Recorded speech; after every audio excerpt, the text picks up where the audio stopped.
ቤት አማራ ቅዱስ ላሊበላ ከተማ ከንቲባው ሲታፈኑ በጎጃም የጦር ወንጀሎች እንደቀጠሉ መሆኑ ተሰምቷል። ከንቲባው በማንና ለምን አለማሳፈን የሚለውን ጨምሮ በጎጃም ቀጠናዎች ስለቀጠለው የጦር ወንጀል ቀዳሚው የግንባር መረጃችን አድርገን ወደ እናንተም የምናደርሳችሁ ነው የሚሆነው።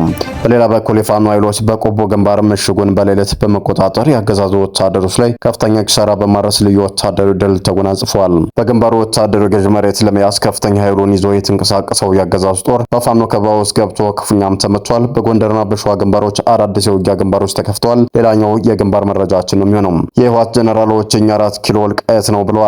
ጀነራሎቹ እርስ በርሱ የሚጫረስ የጦርነትን ጋሬት ጉሰማ በማሰማት የጦርነቱን አይቀርነት እያረጋገጡ ነው። ጀነራል ምግባ ኃይሌም በወሳኝ አደጋ ውስጥ እንገኛለን ሲሉም፣ ጀነራል ዮሐንስ ወልደ ጊዮርጊስ ደግሞ ጠላቶቻችን ለመጣል የግድ 4 ኪሎ መሄድ አይጠበቅብንም ብለዋል። በዝርዝር የምታደምጡት ሌላኛው መረጃችን ነው የሚሆነው። እስከ ፍጻሜው ድረስ አብራችሁን ቆዩ። እነኝና መሰል መረጃዎችን በዝርዝር ወደ እናንተም የምናደርሳችሁ ነው የሚሆነው። በቅድሚያ ግን ለቻናላችን አዲስ ከሆናችሁ ላይክ፣ ሼር እንዲሁም ሰብስክራይብ በማድረግ ቤተሰቡን እያልን ቀጥታ ወዳገኘናቸው መረጃዎች አመራን። በቅድሚያም በወሎ ቤት አማራ ቅዱስ ላሊበላ ከተማ ከንቲባው ሲታፈኑ በጎጃም የጦር ወንጀሎች እንደቀጠሉ መሆኑ ተሰምቷል። የውጊያ ድሎች የራቁት የብልጽግናው አገዛዝ የራሱን አገልጋዮች መልሶ በማፈን ላይ ይገኛል ተብሏል። አፋኝ የሆነው የሚኒልክ 3ኛ ኮር በሰፊ በሚንቀሳቀስበት የላስታ ቀጠናም ተከታታይነት ያለው መጠነ ሰፊ ሰብአዊና ወታደራዊ ኪሳራዎችን በማስተናገድ ላይ የሚገኘው የብልጽግናው አገዛዝ የአካባቢውን አመራር ወደ ማፈን ተሸጋግሯል ተብሏል። የቅዱስ ላሊበላ ከተማ ከንቲባ በ13ኛ ጀነራሎች ትዕዛዝ መታፈናቸውን የከተማ ምንጮች ለሚዲያችን አረጋግጠዋል።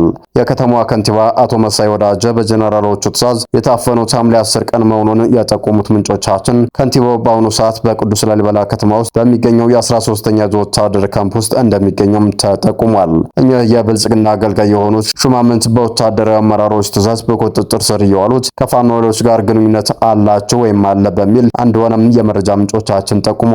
ሐምሌ 10 ቀን 2018 ዓ.ም ምሽት በቁጥጥር ስር የዋሉት ከንቲባው በአሁኑ ሰዓት በወታደራዊ ካምፕ እንደሚገኙም የገለጹት ምንጮቻችን ሁኔታው የብልጽግና አመራሮችን የነገን አፈና ያሳየ ክስተት ነው ብለውታል። በላስታ ቀጠናም ሆነ በአመዛኙ የአማራ ክልል አካባቢዎች በቀጠለው ውጊያም ከፊት መንገድ መሪ መረጃ ቀባይ የሆኑ የአገዛዙ ካድሬዎች አገዛዙ ስትራቴጂክ ድል በራቃቸው ቁጥር መልሶ እንደሚያጠፋቸው የዚህ ከንቲባ ስር ትምህርት ሊሆን ይገባል ያሉት የመረጃ ምንጮቻችን ከንቲባው የፋኖ ቤተሰቦችን በማሰቃየት እንጂ በመደገፍ እንደማይታወቁ መጨረሻው ይህ መሆኑ ለሌላው ትምህርት እንዲሆንም አጽንኦት ሰጥቷል።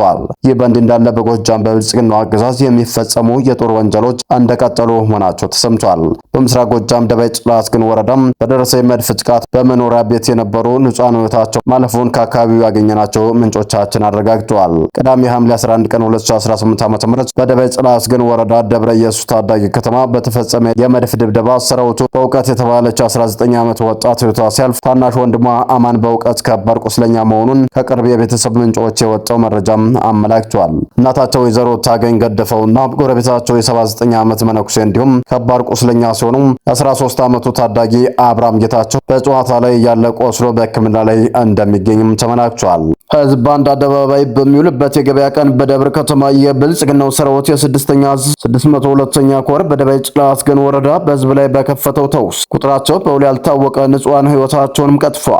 ከቆቦ ከተማ ደብረ ኢየሱስ ታዳጊ ከተማ የንጹሃን መኖሪያ ቤት በሆኑ መንደሮች ላይ ተከታታይ የመድፍ ድብደባ መፈጸሙን፣ በድብደባው መኖሪያ ቤቶችና የቤት እንስሳትና የእርሻ ቁሳቁሶች በሙሉ መውደማቸውን ከአካባቢው የወጡ መረጃዎች አመላክተዋል። የብልጽግናው ህዝብ በንጹሃን መኖሪያ መንደሮች ላይ የፈጸመው ያለው የመድፍ ድብደባም በጄኔቫ ኮንቬንሽን እና በዓለም አቀፍ የሰብአዊ መብቶች ህግጋት ፍጹም የተከለከለና በከባድ የጦር ወንጀልነት የሚያስጠይቅ እንደሆነም የወታደራዊ ጉዳዮች ተንታኞችም ይናገራሉ።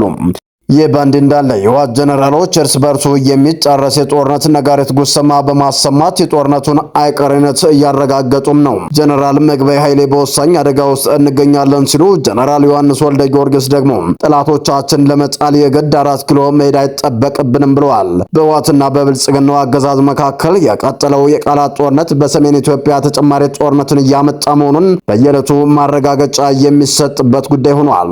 የህወሓት ጀነራሎች ተከታታይነት ባላቸው በሚያደርጓቸው የህዝብ መድረኮች ላይ በመገኘት የጦርነት ዝግጅት የስነ-ልቦና ግንባታ በማድረግ ላይ ናቸው። የዚሁ የጦርነት ዝግጅት አካል የሆነው መድረክ በሽራሮ ከተማ መካሄዱንም ሰምተናል። በህወሓት ወታደር ስምሪት መሰረት የምዕራብ ግንባር አዛዥ የሚል የአመራር መደብ ያላቸው ብርጋዴር ጀነራል ምግባይ ኃይሌ አሁን በወሳኝ አደጋ ውስጥ እንገኛለን ሲሉም ተደምጠዋል። ጀነራሉ ገጠመን ያሉት አደጋ ለመቅረፍ ብዙ ርቀት መጓዛቸውን አስታውሰው አሁን የቀረን ችግር እኛ ልንቆጣጠር የምንችለው ነው በማለት ታጣቂ ኃይሉንም የሚያጠናክር የስነ-ልቦና ግንባታ ፕሮፓጋንዳ ሲሰሩም ታይተዋል። ጀነራሉ በቀደም የጦርነት ጊዜ በተደጋጋሚ ውጊያዎችን በማበላሸትና የበዛ መስዋዕትነትን በማስከፈል ስማቸው የሚነሳ ሲሆን እኚህ ወታደራዊ አመራር ህወሓት ወልቃይትን ለመውረር በሚያደርገው የጦርነት ዝግጅት ውስጥ ምዕራቡን ግንባር እንዲመሩ የተመደቡ ናቸው ተብሏል።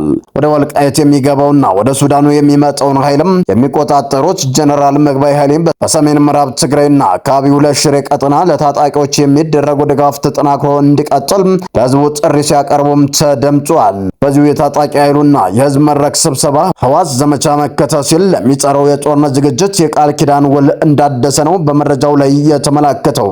በሌላ በኩል ሜጀር ጀነራል ዮሐንስ ወልደ ጊዮርጊስ ጠላቶቻችን ለመጣል የግድ 4 ኪሎ መሄድ አይጠበቅብንም፣ እኛ ከዚህ በኋላ አዲስ አበባ የመሄድ ፍላጎት የለብንም ሲሉም ተሰምተዋል። ጀነራሉ በዚህ ንግግራቸው አዲስ አበባም አዋሳም የሚሄድ ኃይል የለንም፣ የኛ ዓላማ ሉዓላዊነታችን ማስከበር ነው፣ የኛ ዓላማ የራስን ድል በራስ የመወሰን መብታችንን መልሰን ወደ እጃችን ማስገባት ነው ብለዋል። የጀነራሉ የንግግር ይዘት ህወሓትን የመገንጨር ፍላጎት እያንጸባረቀ ነው የሚሉ የፖለቲካ ታዛቢዎች ዓላማው በራያ ወልቃይት ጠገዴና ጠለምት ያሉ የአማራ ታሪካዊ ርስቶቻችንን በመውረር የራስን ዕድል በራስ መወሰን በሚለው የፖለቲካ ፕሮጀክቱ ግቡን ማሳካቱ ነው ይላሉ።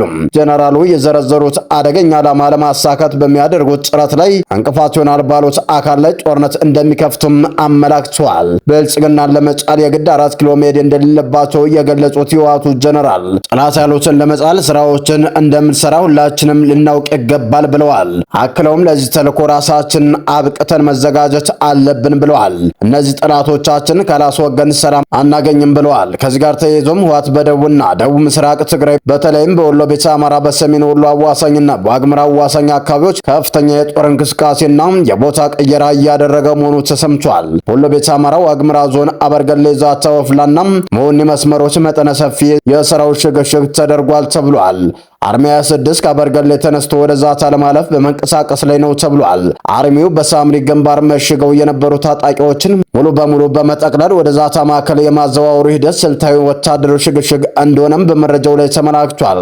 በአንጻሩ አርሚ 31 ከዛታና ወፍላ ዙሪያ በመነሳት ወደ አበርገሌ አቅጣጫ በፍጥነት እየተጓዘ ሲሆን ይህም የሆነው በህወሓት ማዕከላዊ ኮማንድ በተሰጠ ትዕዛዝ ነው ተብሏል። በገረባጋው በኩል የሚገኘው አርሚ 33 ሙሉ ወታደራዊ ኃይሉን ከመሆኒ አስፓልት በታች ባለው ቦታ ስልታዊ ቀጠናዎችን በስፋት አሰማርቶ እንዲቆጣጠር ትዕዛዝ ተሰጥቶታል የሚሉት የአካባቢ ወታደራዊ ምንጮቻችን መሆኒና አካባቢው ቁልፍ መስመሮች በመሆኑ ወደ አፋርና አካባቢው ስምሪቶች የበለጠ ለመቆጣጠር እንደሆነ ነው የተጠቆመው። ይህ በእንዲህ እንዳለ በባህር ዳር ከተማ ተከታታይነት ያለው እገታ፣ የተደራጀ አፈናና ዝርፊያ መጠናከሩ ተሰምቷል። በባህር ዳር ከተማ ተከታታይነት ያለው እገታ፣ የተደራጀ አፈናና ዝርፊያ ተጠናክሮ መቀጠሉን ነዋሪዎች በመረጃ ተናግረዋል። ከዚህ ቀደም ተገደው የሚጫሉ ወጣቶች ቁጥር ተበራክቶ እንደነበር የገለጹት የከተማ ነዋሪዎችም ተከታታይነት ያለው እገታ፣ የተደራጀ አፈናና ዝርፊያ ተጠናክሮ ቀጥሏል ነው ያሉት የመረጃ ምንጮቻችን። በከተማዋ የሚፈጸመው ወንጀል የተደራጀና በዓላማ የሚፈጸም እንደሆነም የሚገልጹ ነዋሪዎችም በታጣቂዎች ስም የሚንቀሳቀሱና በመንግስት ስም የሚንቀሳቀሱ ኃይሎች የስጋታችን ምንጭ ሆነዋል ብለዋል። በከተማዋ ከፍተኛ የሆነ ወንብድና እየተፈጸመ ነው ያሉት ነዋሪዎችም የታጠቁ ጭንብል የለበሱ ኃይሎችም በአራት ቁጥር የተሽከርካሪ ሰሌዳና በግል ተሽከርካሪዎች ወንጀሉን እንደሚፈጽሙም አብዛኛው ወንጀልም በሌሊት እንደሚፈጸም ገልጸዋል። ከዚህ ቀደም የታጠቁ ኃይሎች ወጣቱን በግልጽ አንተ ፋኖ ነህ፣ የፋኖ ደጋፊ ነህ እያሉ የማዋከብና የማሰር ድርጊት ነበር የሚፈጽሙት። አሁን ግን ማን ምን አለው፣ ምን ያክል ይከፍላል በሚል ጥናት አድርገው እንደሚያፍኑ ነው ነዋሪዎችም የገለጹት።